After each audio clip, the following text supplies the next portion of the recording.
We need to... Hustle the boogie. Yeah, I'm sort of running out of time here. And we should be live now. Yep. Good stuff, good stuff. Yep. Oh, We need to...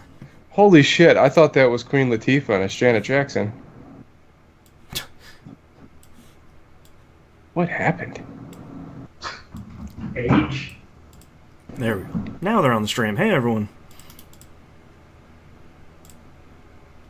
My silent partners. I'm going sexy again. I'm breaking sexy back. I hate you so much.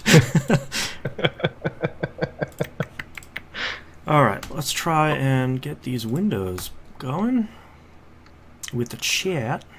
Also, me doing that is likely to blow the electrics, so I better not do that. Yeah, good call.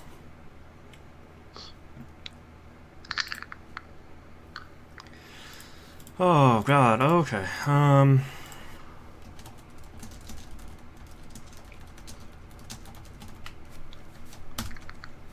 Enter.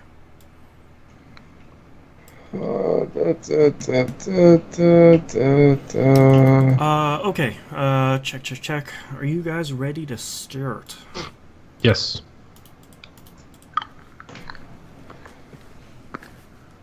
Two-thirds TVGP is ready. That's a majority. Hit the button, Rodney. How the fuck is that Insomniac game not coming out till next year? The Spider-Man. Yeah, I don't know. I was pretty surprised. It looks pretty good from what I saw. Yeah. Except that suit is awful.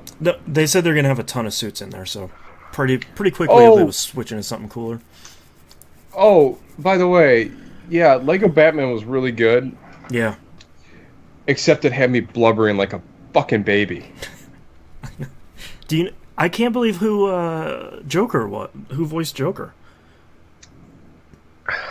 The voice was familiar. I didn't look it up though. Zach Galifianakis. Fucking hell. I was surprised by the end, like when they're doing the at the credits. I was just like, oh shit, that's who that was. I knew that was Rosario Dawson. Yeah. You know, moving through some of the list. Well, Rosario Dawson. Who was that? Was Michael Cera was Robin, right?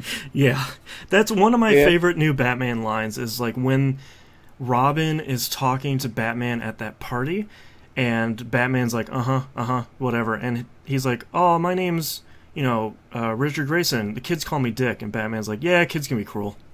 Yeah, it's just like fucking hell, Lego Batman. No, but wasn't Alfred Ralph Fiennes? Yeah, Ray Fine. Yeah. Yeah. He always confused me growing up because there's a British explorer called Ralph Fiennes and there's Ray Fiennes, the actor, and I always got the two mixed up. Oh, yeah. Ray Fiennes freaking act the pants off anything. I wonder if he played Voldemort too. Yeah, I don't know. We watched John Wick. Fuck me, that movie's good. Which one? The first one? The first one, yeah. Yeah, I still haven't seen it. It's on my short list. It's probably one of the Keanu Reeves' best movies. Mm-hmm. And I don't think that movie could age either. Like that's always going to be a great movie. Yeah. Oh yeah. John Wick 2 is pretty good too. I think 1 is just a little bit better. Yeah. With the fucking pencil. Who does that? All right, you guys ready to kick this thing off? Yep. Smile and nod. All right, starting in 3, 2, 1. Welcome back to another episode of TVGP Game Club. It's the third Saturday of the month, which means we get to talk about our most recent Game Club game, which was Hyper Light Drifter. Before we get started, don't forget we're going to talk about spoilers. There's not a lot of story in this game, so don't worry about that one. Let's start breaking down what this game is about. It was released originally supposed to be in 2014, but due to Kickstarter success and ironically the game's inspiration of severe debilitating illness, The game came out March 2016 for PC and OS X and July 2016 for consoles.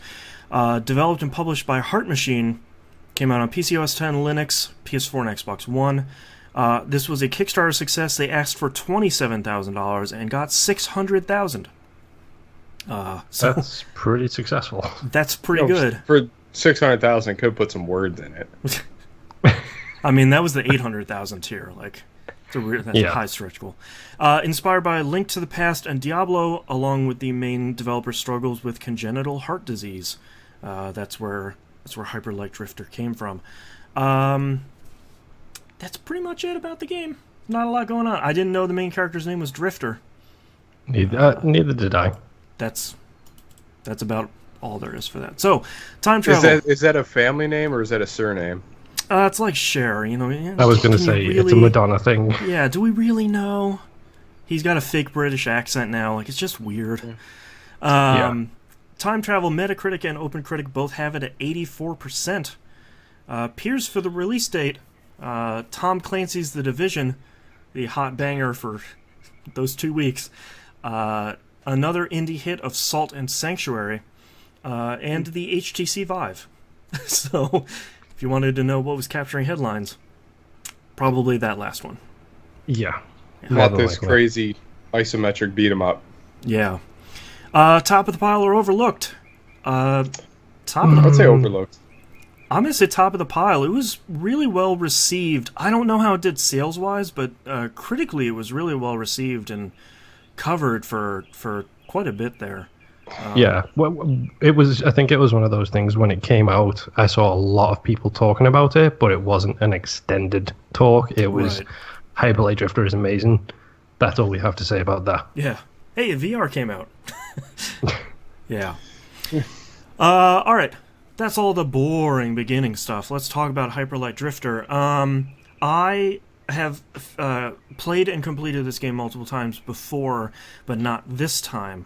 So I'm going to be relying on my memories and those that have completed it before. I know Moonpeer finished it.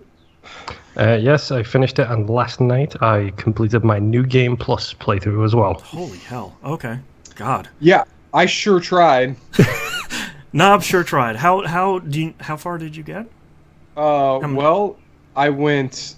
Let's see. I got 2 diamonds in the east. I got 1 diamond in the west, and the only pier I unlocked was the north. So you fought the boss in the north? Yes. Okay. And I can't say what he looks like because I was. Yeah. For the audience at home, me and Nobs were in a party last night while playing this game, and it literally sounded like Nobs was about to smash his TV with his controller, followed shortly by his Xbox. Because, I mean, the way I would describe this game is it's a fast, responsive, but Dark Souls-like combat game, and I like Dark Souls. I like it a lot, but this game will punish you severely. Like it, I think you said it, Boston, at one point. You said it's tough but fair. Yeah. Did you get to pick a difficulty? Because no, there aren't any. That's what I thought.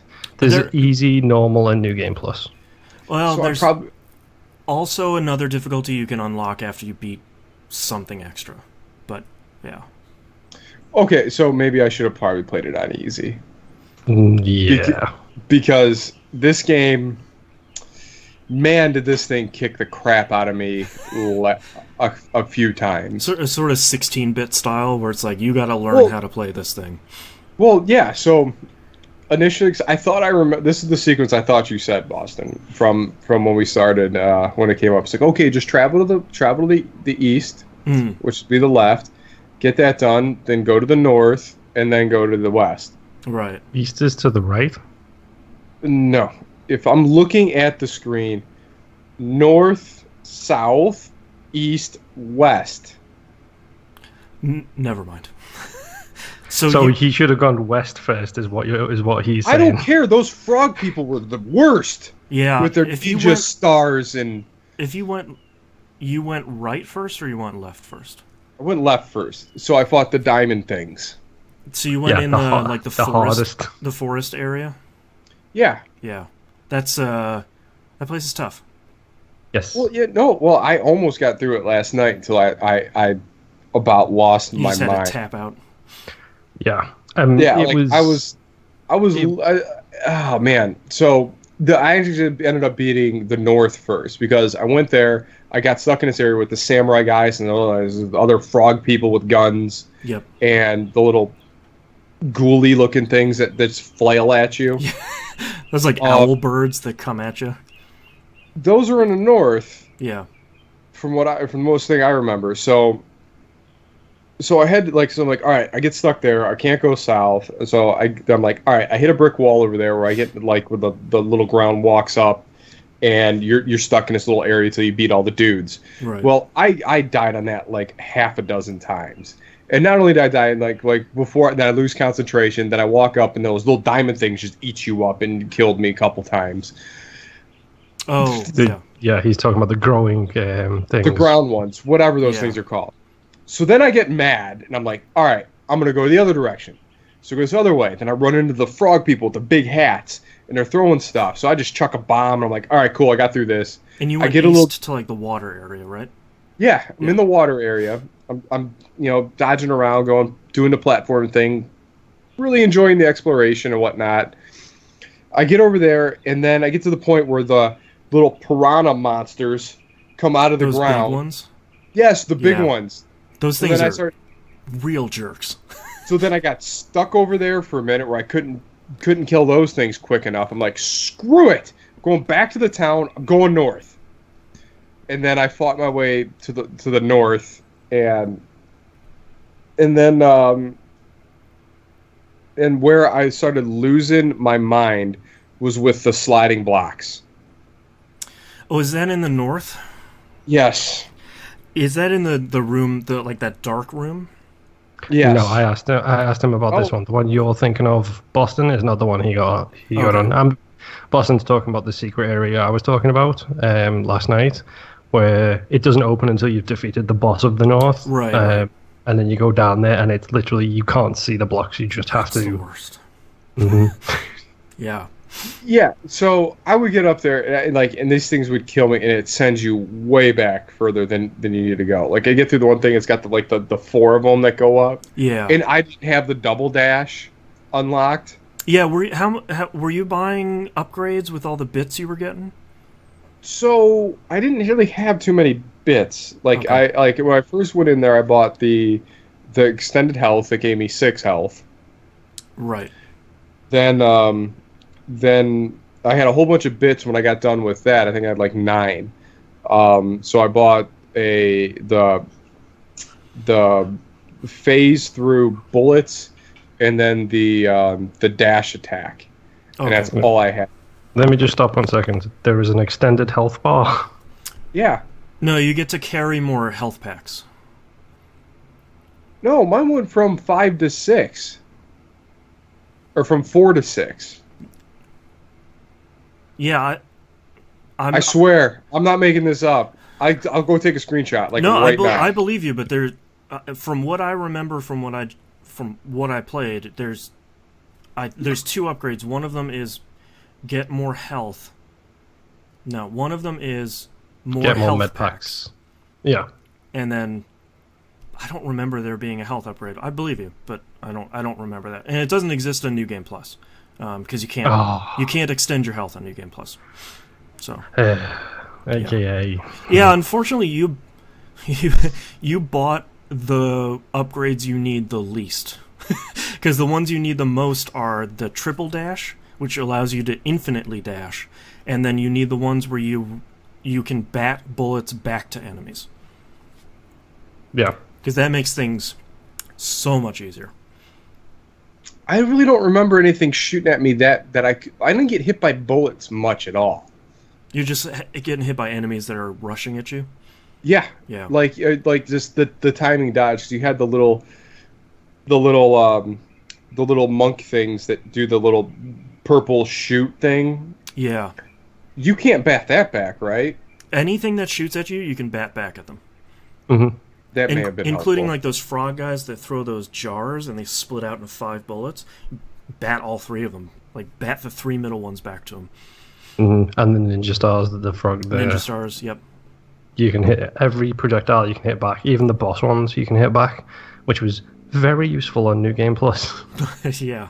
Yeah, I feel like if there's one thing that Hyper Light Drifter needed is I feel like it assumed you were going to be happy with dying a lot more than I think it needed to. I think if anything, it needed to point you at the upgrades, where it's like, okay, cool, you collected enough bits to get enough bytes. I think they're called. Like you collect, I think so. Was it 4 bits and you get a large byte, Yeah. I guess. Like, let's say you have 6 of those. You need to go back to town. You should go buy some upgrades. Because otherwise, there's so few things in that town for you to interact with that I feel like it's easy to skip. On your first playthrough, it's easy to skip a lot of that content. Because the game is never like, hey, you can go in these buildings, other than the one you wake up in at the beginning. I think it's by design, but it is very minimal on its tutorializing. Yeah. Like, it doesn't tell you anything. Yeah. It basically only tells you you've unlocked a warp point, you can warp here. Yeah. And the map is garbage. I like the overground map. I hate the underground map. And so I really, really love this game. It was part of my top 10 last year because I feel like it reminds me so much of the when we were getting better and better 16-bit games, where it stopped being unfair like arcade games were, where it was expecting you to pump quarters into it, and we're starting to get these games that were difficult but beatable. But I think Knobs raises a really great point. 2 really great points, actually. I really like Hyper Light Drifter, but I feel like the checkpointing system often punishes you in really big areas, especially that area that, Knobs, you're talking about with the bricks, where it's like, cool, I made it to the end, there's a secret, and now I'm dead, and now I go back, 10 minutes back to the beginning. And then you got to re-pick up all the stuff you just picked up all over again. Yeah, find all the secrets you did. There was that one spot in the library where I ended up in this weird spot, in the wall, and I'm like, oh, cool, here's a transfer point. Oh, great, it put me right in the middle of all the enemies. Awesome. Yeah. Yeah. The ones where you go through the wall, I think, like we said, it needs a bit of tutorial, I think, or a little bit better guidance, but by design, it's not built that way kind of thing. Mm-hmm. But stuff like the secrets, the tiny little cube, tiny little with the notch in it on the floor, when you learn that is a secret area, jump, walk through the wall, do whatever. Shoot the railgun. Yeah. It's so useful when you actually learn that, and it's like, okay, there's 3 health packs over there, I'm going to go get them. Yeah, that was one of my favorite parts of figuring that out during my first playthrough, and sort of being like, oh, okay. Because a lot of it is you go to that forest area, and clearly the screen keeps going, and there's a secret over there, or there's a trail of leaves that leads into this wooded area. Okay, I'm going to try and walk off the screen. Playing through the second time, a lot of that is great, where you're like, okay, here's a secret, and by the time you finish the first area, you have 12 bytes that you can just go get a bunch of upgrades with. But I think to Knobs' other point, I was struggling with this. I struggle with this every time I play this game. The game will allow you to get into trouble with no health packs and respawn you with 2 or 3 pieces of health. Yes. And not really allow you the opportunity to leave, other than warping, which I always forget you can do at any point. But I feel like too often it should be sort of communicating to you hey, you can warp out of here. You've died 5 times. Obviously, you don't have enough health to fight this boss right now. Let's tap out of here. Let's go through the area and get some health and try again. Instead, it's it almost seems like it's encouraging you to kind of beat your head against the brick wall there. It is until you get better and better and better at it. Then you gotta learn how to attack. And then those rocket launchers dudes show up, and they're blasting me in the face. Yeah. Those came out of left field. So, Nubs, did you feel like, you're sort of at the middle point of the game. Did you feel like you were starting to get your hands around, like, the rhythm of the game and how to fight?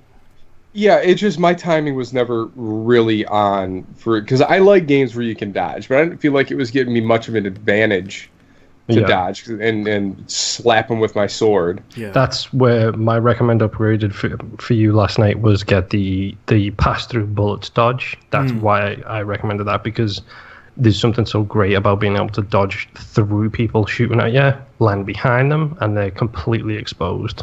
Oh, that's right. You can dodge through them. Yeah, that's true. Well, yeah, and that's where exploiting the dash attack ended up being a lot easier. I just never really got my feet under me, and then I was cursing you. She's like, "Oh, it's a 4-hour game." I literally did I say that? Yeah, you said 4 to 8 several times. Okay, I really meant like 8 to 10. Yeah. Yeah. And then, like, here, it's like, I've been playing this thing for, like, 10 hours, and I haven't finished anything yet. I don't know what I was smoking, if I was saying 4. Yeah. I'm genuinely sorry about that. Yeah, Nobs turned my Xbox dashboard blue last night. He was that angry. It was ridiculous. Yeah. Yeah, so I'm doing, like, a 4-hour game, and I'm like, am I this horrible at this game that I cannot figure out how to get through this? Yeah. Yeah, I don't know. Go ahead, sir. I was going to say, but to his defense, that game is gorgeous looking. It's really great, and it has... of course, I like the soundtrack because it's Disaster Piece. Like, I feel like... Oh, that's why it was so good. Yeah, like, as soon as... That's the same thing when I looked up, like, who did the soundtrack? It's Disaster Piece. And I'm like, that's why I love it. I like that the soundtrack isn't... It's never too heavy. Like, it's not pushing down on you at any point. It's pretty light. I agree. I think it looks really gorgeous. I know a lot of people are like, "Oh, great, here we go, another 16-bit, pixel-based thing." But there's a lot of cool touches. That shows pixel art, but it's not 16-bit. I don't think. No. That's what shows what a pixelated game could look like. Yeah. Because there are things that they do in that game that I don't think would really come across in like the 16-bit era, where there's all these giant titans that have fallen all over the place. You're rolling through big skulls and stuff. You're like going under their arms as they're like calcified. Under their arms. Like there's the one where the one that stuck out to me a lot, where I was like, man, this game looks phenomenal. I was up in the north, and you're off on the side on the snowy mountain peaks. Yeah. And then I see a hand, and then like you go just a little further, and then like you could see the body of the thing like reaching up and holding on to it. Yeah, and it's like disappearing in the distance. It's just, to me it reminds me a lot of what Shovel Knight did, where Shovel Knight is like, this couldn't happen on the NES, but it looks, you could believe it could. The Hyper Light Drifter, you could believe it could happen on the Sega CD. It's like... Yeah, it's more of an ode to that style rather than just being that style. Yeah, exactly. And I really, especially another thing I liked, along with the Titans, I really liked when you run across people in the world and you can talk to them and you get like those 3 or 4 panels of pixel art talking about their story. I think those remind me a lot of... cutscenes you'd see on the 16 or 32-bit era, where it's like, here's one giant splash pixel art that has some words below it. There's 3 or 4 sentences. Someone worked on this for like 5 weeks. And some of those were dark. Yeah, I remember I found those little rat bunny people up in the water area, and the guy's like showing this picture, and then there's his friend skinned. I'm like, what happened to you? What's going on? My I think there was one of them where it was someone tied down and tortured, and it was just like, oof. Yeah. Like, oh yeah, those were distinctly dark. Yeah, it's not a happy world. mean, that's the thing that one of the things I really liked about the game was it has very minimal story, but they put forward a lot of story without actually saying anything. Just in the environment, in those little pixel art like displays that you get from people, like they do a lot with very little. Yeah, and it's sort of an unfortunate. It's sort of unfortunate because I feel like the stuff that's in the middle of the game that we're talking about is really strong. I feel like the stuff at the beginning and the ending, the bookmarks of the game, are really cool looking and animated really well, and often really confusing. Like that intro is super long, really cool looking, but like by the time you're done with that, you're sort of like, did I die? Like what's with this dog? Like did I kill the Titans? Like it doesn't make a lot of sense. Why am I following this glowy head Anubis everywhere? Yeah, exactly. Yeah. I feel like I really like the progression of the game. I like going to each one of these areas, and I like going to one of those, I don't know what they are, but you pull them out of the ground. I love that animation. You like just, and it, like it feels weighty, like you really ripped this thing out of the ground. I like finding multiples of those, and the more you find, the deeper you can go into these levels. Sometimes it feels a little bit frustrating, especially when you're starting with the game, where it's like, cool, I found this gate that needs 3 of them, and I've found 1, and I don't know where else to go. The chevrons are locking. Yeah, exactly. And then, like, once you find out there isn't 4 in each area, there's 8, because the border is also 4 little triangles. That for me was sort of like, okay, oh, cool, all right. Like I've clearly only explored half of this area, so where am I? And that's when I started figuring out, okay, here's what the secret symbol is, and now I'm unlocking like double the amount of area in each one of these directions. Especially the east area, where you're hopping from boat to boat, and you're crossing the water by hitting all of these boats and these little platforms. Like, there's a lot of cool stuff, and it's really a shame that the southern area kind of sucks. It really does. It's mostly underground, which the game does not do very well. That underground map is it's hot garbage. Bad. It's the hardest thing, because you can tell where you are, but it's really hard to tell, like, okay, there's one of those purple icons over here. Where do I go to get to that? I can't tell how I'm supposed to traverse this. That is one serious bird. Mm-hmm. Yeah, is it really chirping? All right, let me close the window and cook myself here. It wants to talk about Hyperlight Drifter. Yes. Yeah, I really like a lot about Hyperlight Drifter. The only other thing I would say is I really wish the bosses weren't such difficulty spikes. Because by the time you get through an area, you're like, okay, cool, I've got all this stuff. Wait, I'm fighting a magic bird that's blowing up the floor, and like the magic is chasing me. What is happening? Like, I wish I was streaming that whole back half of the north area, because I was losing my mind. It's maddening. Like, I know how to take advantage of the game, and I know how to break the game's fighting system, and like I cleared the northern area without even blinking. I think I died maybe once. And by the time I got to that boss, like, I got a little bit cocky, and that boss slapped me down right away. And it's like, no, man, you have to learn my patterns. You have to use your gun. You have to recharge your gun as much as you can. Like, it's not messing around. The funny thing is, I actually think that the North boss is really, really difficult when you compare it with the other ones. Really? Like, and that's the one I finished. But weirdly enough, the North is the easiest area to go through. Yep. It's just the North boss is a nightmare. I think the Western boss, if I remember correctly, the Forest one is probably my least favorite. I think that one's really hard. That's like the ninja guy. Bow and arrow. Right? What's that? Is it the bow and arrow? Yeah, that guy's... Yeah. And drops that guy's bombs. really tough. The only other thing too, I wish the game would be better.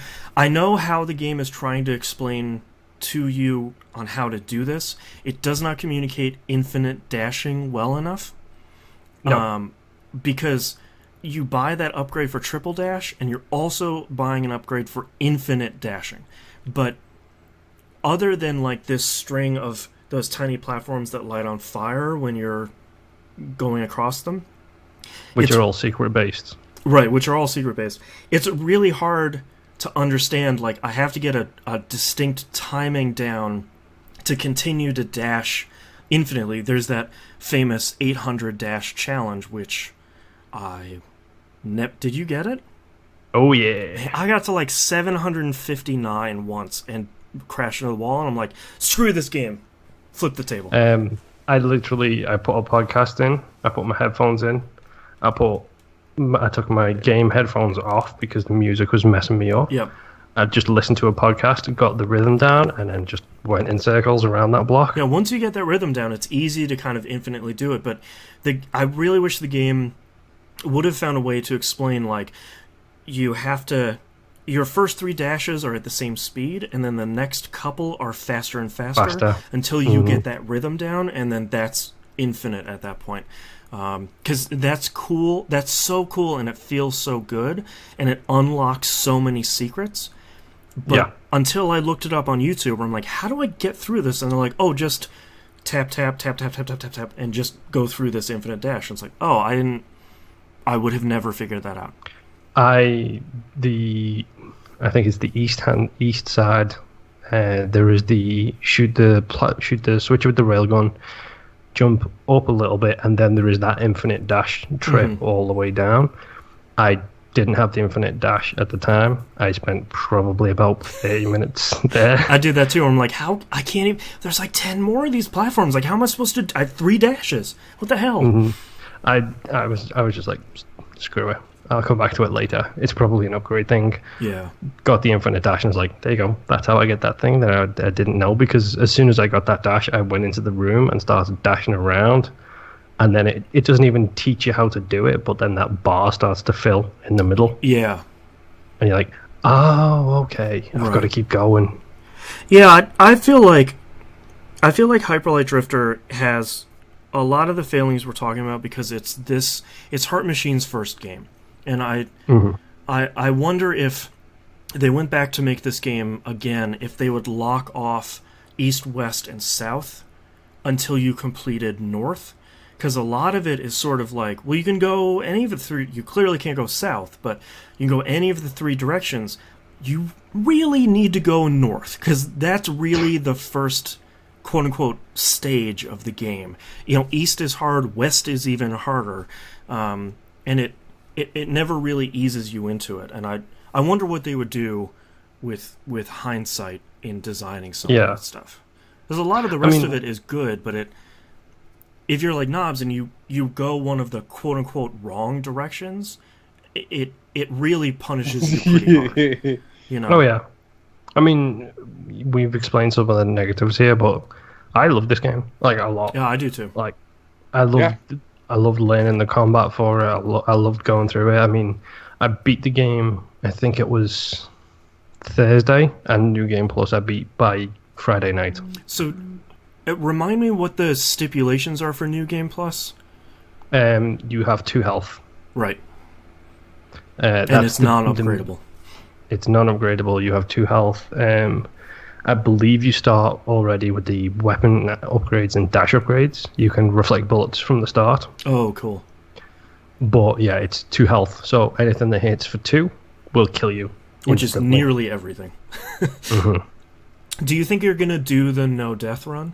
I'm going to go for it. I probably won't get it, but I'll go for it. I feel like that's one of those things where you play long enough, you clear the first 3 areas, you go to the south, and something totally BS hits you and kills you, and you're like, I'm uninstalling this game, I'm done with it forever, I don't care about 100%, go to hell. I mean, it could happen, but I mean, I think the thing with me is we talked about it, I think it was on Discord we were talking about it, and I said, like, I think I can do it, but if I'm going to do it, I need to do it now. I can't leave this game I have to, I can't come back in 6 months and be like, oh yeah, I'll just do the one shot achievement. Why No. not? So I tried that with Limbo. I still haven't got that achievement. Yikes. Knobs, do you think you're gonna, now that you're sort of starting to get your hands around it, do you think you're gonna stick with it and try and finish it out? We'll see. Probably not. I mean, last night, like I was literally at my wit's end with that game. Yeah. Like I was, like again, like I was saying, like I wish I was, because of the tirade that was vomiting out of my mouth.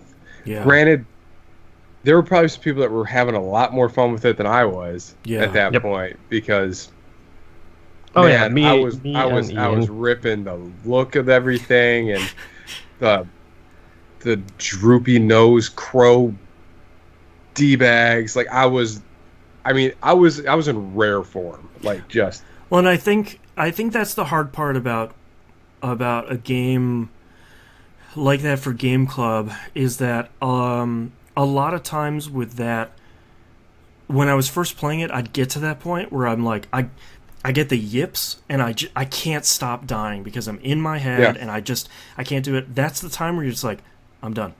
I'm going to go play something else. I'm going to go watch a movie. Like, tomorrow, I will come back and, like, beat the boss the first try. But I clearly need to just not beat my head against a brick wall right now, because it's just going to get worse.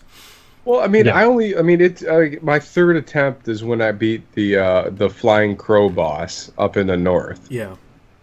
Like, I felt that was a pretty good trial run at beating those, at running into something I hadn't seen before. Yeah. But man, that thing threw some enemy types at me in the weirdest spots, and I was like, "This is just BS." Yeah, like great. Like, I just dashed into a flying dude. Great. The room before the boss, I was going banana. Like I was losing my mind. There's some rooms. I was like, in that "Oh, game. Great, more! All right, cool. Let's bring in 9 of these flying things." I really hate those flying swooping crow guys, because I'm like, oh, I'll shoot them. That didn't work so well. Oh, I'll slash them. That didn't work well. Oh, see, I was really good at slashing them. Like I never even took a shot at them. Yeah. Like they would just come in, whoop, bam, ha, slash. Gotcha. Yeah. It sounds like we're sort of wrapping up here. Anything we want to say here, sort of to close this guy up? That boss music is stellar. Yeah. Oh yeah, and you only had one. Like the other 3 are fantastic as well. The final boss is really cool. Yes. I don't care. It's hard to. It's a nice challenge. I feel like it's probably a little bit too hard. But when I had played the game, that was before they patched some of the difficulty out. Hyper Light Drifter was on launch was much harder than it is right now. Yeah. That last boss, he is one of the few things that can combo you, though. That's the biggest issue I have with him. Is if he's got one attack, if he hits you with it, you're dead. Yeah. Oh, the other thing I didn't realize was happening was they were breaking my healing sequence. Yes. Yeah, it takes like a second longer than you expect it to. Mm-hmm. Yeah. Like I'm sitting there healing, all of a sudden I get hit, and I'm back in the fight, and I was like, "What do you mean? I just healed? What happened? Why am I dead?" Yeah. Yep. I mean, it probably does sound like we've been a little negative on this game, but yeah, No, I'm not negative. I'm frustrated, but I mean, man, that game it played really good. I just wasn't good at it. Yeah, I feel like that's one of the strengths of Hyper Light Drifter, and I feel like that's why a lot of people are in the position that Knobs sort of is, where they respect it, but maybe they bounced off it really hard. And Knobs didn't really bounce off it, just sort of ran out of time. But the thing I saw a lot about Hyper Light Drifter from people that didn't like it is, it's like me with Gun Valkyrie on the original Xbox, where it's like I get it, and I get how to play it, and I can see the next steps I need to take. I just don't wanna. Like, I don't want to put the time. I don't want to invest the time into mastering this game because the next step isn't what I want to do. And I never, Hyper Light Drifter clicked with me where I'm like, okay, I need to do this. I finally did this room without getting hit. Cool. Now I can now I feel a little bit better at the game. See, Yeah. I didn't feel the failure was on the game's point. I think it was the idiot attached to the controller's failure, Right. And that's, which would be me. to be clear, and that's sort of why I really respect this game a lot, and sort of why I feel like it reminds me of the 16-bit era games, where it's like you need to get better at playing this game if you want to see the end of this game, and it's not gonna, you don't die 5 times and Kratos comes up and he's like, hey man, you're dying a lot, do you want to go down to easy? The game's just gonna be like, hey man, got we reload, like, let's get Suck back it in up, kitten. Let's yeah, go. like, exactly. And I kind of respect that, even though for a lot of people they might bounce off of it. Yeah. And I don't. No, I did love the game, like genuinely a lot. The first area was frustrating because I was still understanding it a little bit. Like it took me so long to basically learn that until you get the upgrades, it's basically 3 slashes and 3 dashes and then a break afterwards. I was going in and spamming and not realizing they were getting me in the empty air between my sets of 3s. Right. Once I'd learned that, I enjoyed it a hell of a lot more. Yeah. Yeah, I still really enjoy this game, and I think where it really clicks with me, I like the fighting, and I like the dashing, and I think a lot of the secrets are really clever. But I think what I backed this on Kickstarter, and what I really loved about it from when they pitched it originally was that combination of the graphical style and the animation along with the music. I feel like it's a lot like Fez, and it's a lot like the game we'll talk about that we're playing next, where everything kind of just clicked and it all felt really good. Like you can immediately play Hyper Light Drifter, and as soon as you start wandering in that town, it's sort of like, man, this is pretty cool. Like this all clicks together, like a lot of games sort of don't. A lot of games sort of like, we have a great looking game, and then we have this crazy bombastic score. The two complemented each other pretty nicely, and I really liked that. You know what I just realized? That I'm going to be able to play Xbox games on the Xbox One X. I'm going to get to play Gun Valkyrie again. There you go. Yes, you are. Huzzah! Spoiler for tomorrow's show. Yeah, exactly. All right, let's talk about the next game. And I promise to all of you, this genuinely came up as a random game. This is not Boston picks all of his favorite games. Sure. The next game is Oxenfree. Yes. Yeah. PC, OS X, Linux, Xbox One, PS4, and iOS. If you like adventure games and you like thrillers, you'll probably like Oxenfree. Because this is Can I just get an action game again? they're in the list. I think you'll like Oxenfree, Nose. It's a pretty cool game. It's got some good stuff going on. So, we will meet again in 4 weeks, the third Saturday of July, to talk about Oxenfree. And until then, we'll see you. Bye. Bye. And thank you very much, everyone, for watching us live or watching this video. We'll see you next time. Bye. Bye. I'm out of the sexy zone.